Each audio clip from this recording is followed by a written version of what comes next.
Hi, have you ever noticed a child try to get on his bike without the training wheels for the first time? Did you notice how many times he falls off his bike? But then what happens? He gets back on his feet, back on his bike, and keep trying, one trial after the other, until he rides his bike. He becomes an expert in biking. That's what we call resilience. Resilience is the topic of today's video.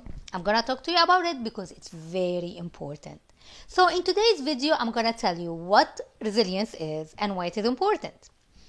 And also I will tell you about a wonderful course I took about Positive Psychology Resilience Master Program, and I will mention 3 benefits I took from this course. Then I will tell you how I apply the tools that I learned from the course in real life situations with my clients. Then I will add 3 other tools that I use from my personal experience that helped my client building their resilience. Finally, I'm going to share with my fellow coaches 3 action steps they can use with their clients. But these steps will be specific and timelined. Let's get started, shall we? The first question, what is resilience? Simply put, resilience is your ability to bounce back after you are hit with an adversity or setback from life. For me, resilience doesn't only mean to bounce back, but to bounce back better, stronger, and more capable of facing similar situations in the future. Why? Simply because life is tough. Life is not a bed of roses. We are going to face some adversities in our life. That's the normal course of life. So we have to be prepared. A major question that my client come to me and they ask is, why me? Why this happens to me? I will answer this question in the form of a story. And by the way, this is a real story. Some planters decided to plant some trees and nurture them in a good way so they can flourish and give off flowers and fruits. So they built the greenhouses, they brought premium soil quality, good air quality, good ventilation, sunlight, everything was perfect, good condition for these trees to grow. They kept vigilant eyes on them. After some time, they found that these trees reached a certain height and then they fell off, one tree after the other. So they didn't understand why the condition is perfect.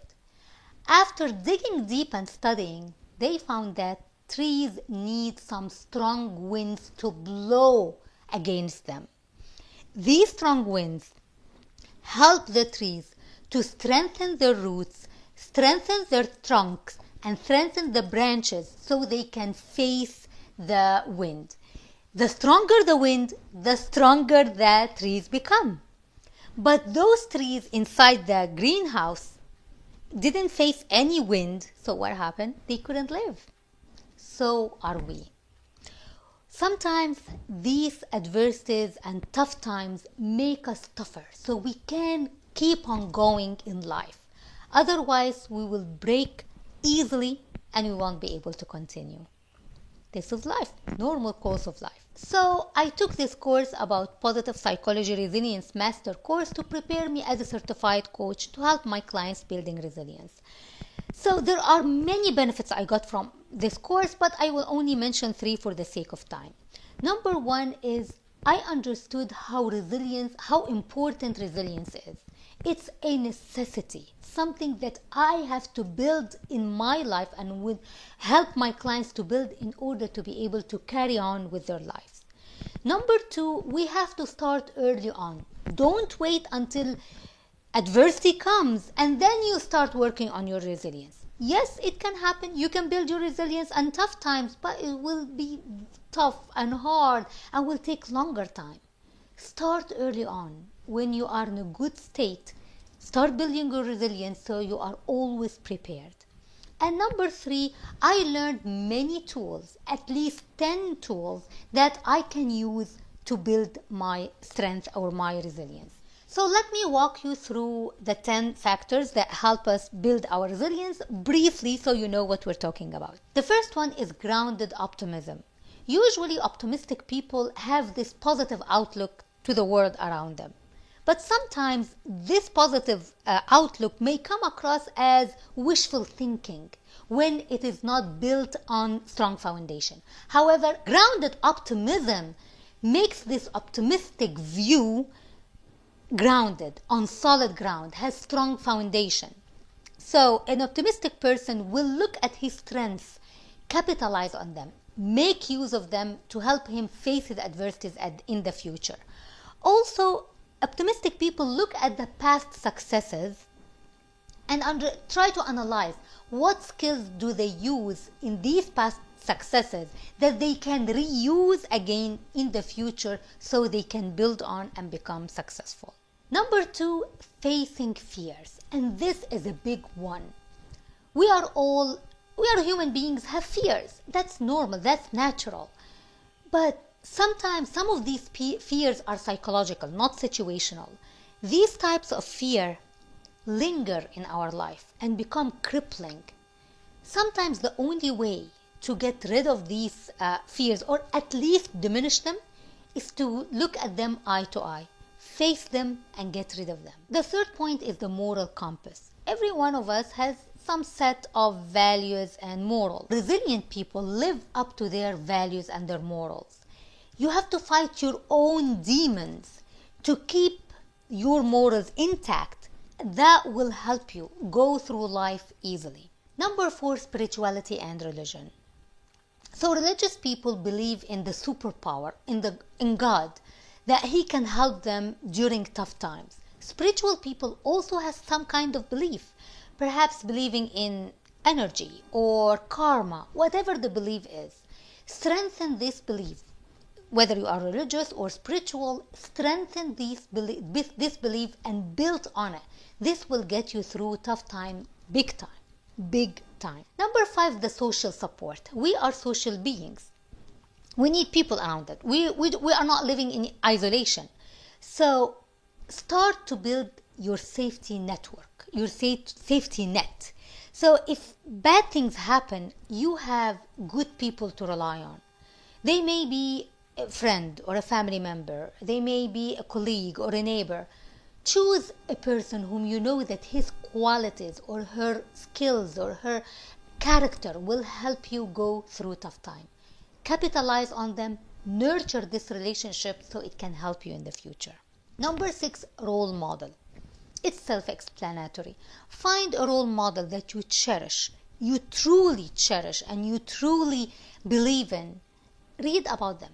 Follow their steps. Get inspired with their quotes. This will carry on and go a long way. Next is the physical fitness and the brain fitness. You have to take care of yourself. You cannot take care of other people before taking care of yourself. This is not sacrifice, by the way. When you take care of people on your expense, this is not sacrifice. This is suicidal. Look at the pandemic. When the vaccine came out, who were the first people to take the vaccine? Medical staff, doctors and nurses. They have to take care of themselves so their body is strong enough to take care of us. That's how it works. Take care of your body, eat well, sleep well, exercise, take care of your brain. You need some mental training as well, and we'll talk about that later, but we need this. So when you take care of your body and your brain, this will help you in tough times. Number 9 is emotional flexibility, aka emotional intelligence, and this is a big one. There are many studies out there that shows that people who rank high in emotional intelligence have bigger opportunities to succeed in work or in relationships or in friendships.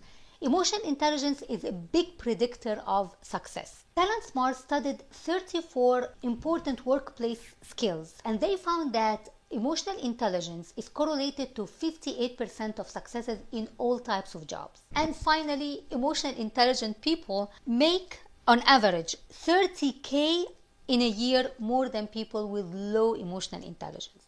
So that's a big one. Finally, number 10, the 10th factor is meaning and purpose.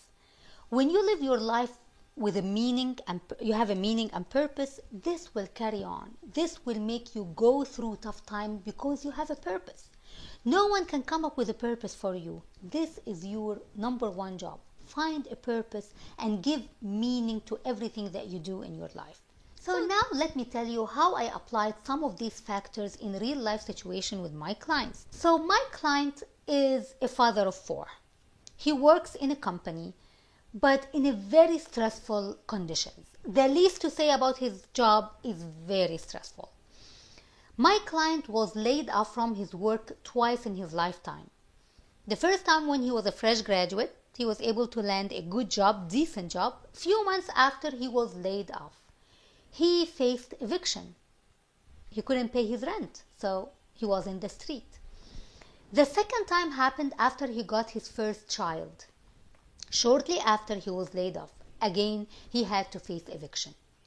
Now that he is a father of 4 kids, he's more stressed. He doesn't want to be laid off, so he's clinging to his job. And because he's so desperate, he has been bullied by his colleagues. He has been walked over by his boss, but he cannot do anything. He just has to swallow this because he has to keep his job.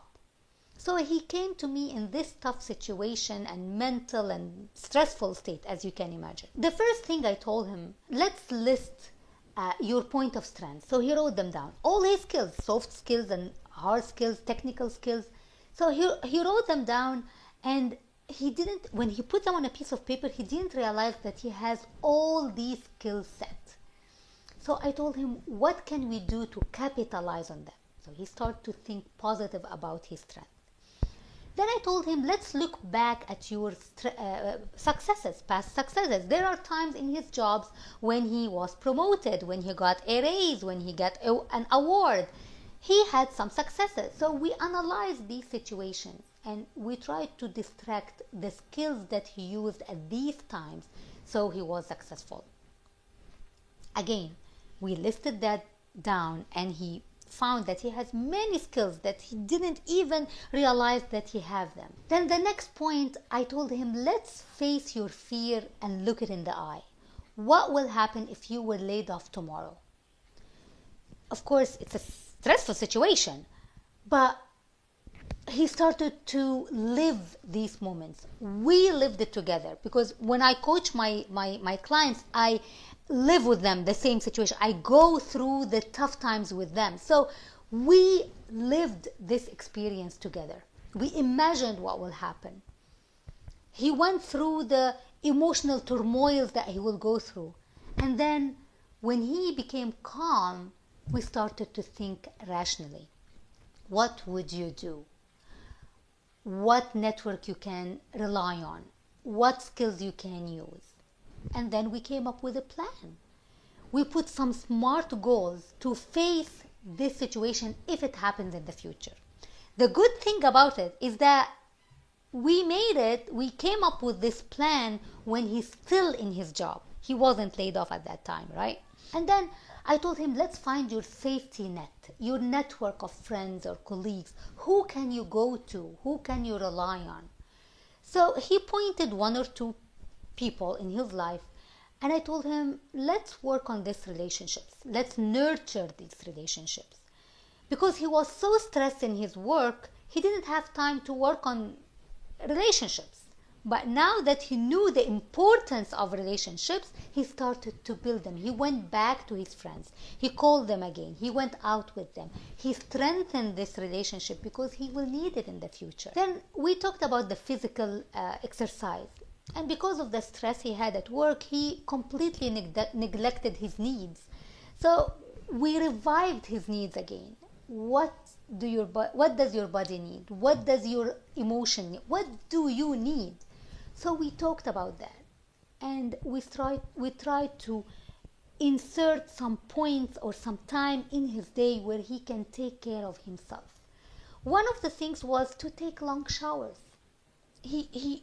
Showers relax him. So he said, instead of taking 3-minute shower, let me take 10-minute shower.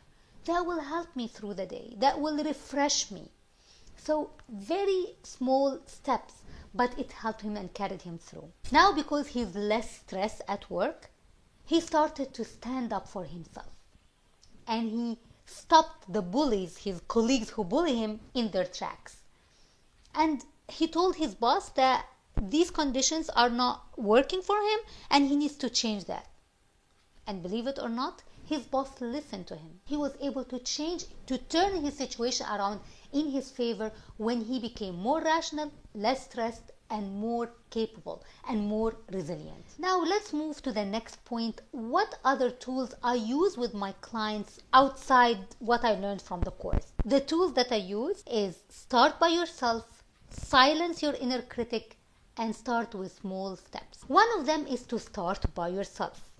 You have to start exactly like the example I gave you about the nurses and medical professionals who took the vaccine first. You have to nurture yourself, build your resilience before you build the resilience of your kids or your students or your colleagues or your employees.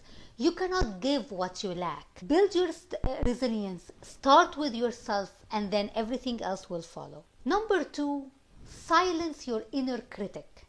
Every one of us has this critic who has this soft voice that keeps telling us that we are not enough, we cannot succeed, we will not achieve what we want, we don't have what it takes to succeed. Stop your inner critic, challenge them, silence them so you can move on. Your resilience will double when you silence your inner critic. The third point is to take small steps, just small steps every day. One little step. You don't have to jump and take big leaps in your life. This will come in the future. But when you start building your resilience, start with very little steps. Maybe something like decrease the cups of coffee you drink every day. Maybe wake up 5 minutes early in the morning. Whatever it is you take will help you building your resilience. The last point I'm going to talk about here is the 3 action steps that my fellow coaches can use with their clients. I will give you an example from a real life example from one of my coaches. So I have a client who needs to exercise. It's a medical necessity for her to exercise. However, she came up with 101 excuses not to exercise. Sometimes it's the weather, the time, her kids, her husband, her job, anything and everything prevent her from exercising. So I told her, okay, let's use something in the house. What do you have in the house that can help you exercise? So she told me that she has stairs, 10 steps in her house. I told her how many times you use the steps. She only used the steps twice a day, in the morning to get down and at night time to go up to bed. That's it. So I told her, let's try to use the stair more often in the house. So slowly she started to increase the times to use the stairs up and down, up and down. And after 3 weeks, she comes and tells me, well, okay, now I use the stairs more often up and down throughout the day. I told her, what other step you can use? So she told me that when she goes shopping, she will park the car at the end of the parking lot. Instead of parking the car next to the entrance door, she will park the car at the end of the parking lot so she can walk more steps, walking steps. After a couple weeks, she came and told me that walking through the parking lot is not an enjoyable experience. So she wants to switch and go walk in the park. And here you go. She has a time every day. She goes to the park and walk around. And slowly but surely, she started to add time of walking. Then it came slowly but surely. So the 3 action steps that I took with this client is, number 1, I let her come up with her solution that works for her. I do not suggest any solutions for my clients. They come up with solutions that work for them. Number 2, I'm her accountability partner. Every time we meet, I ask her, what did you do?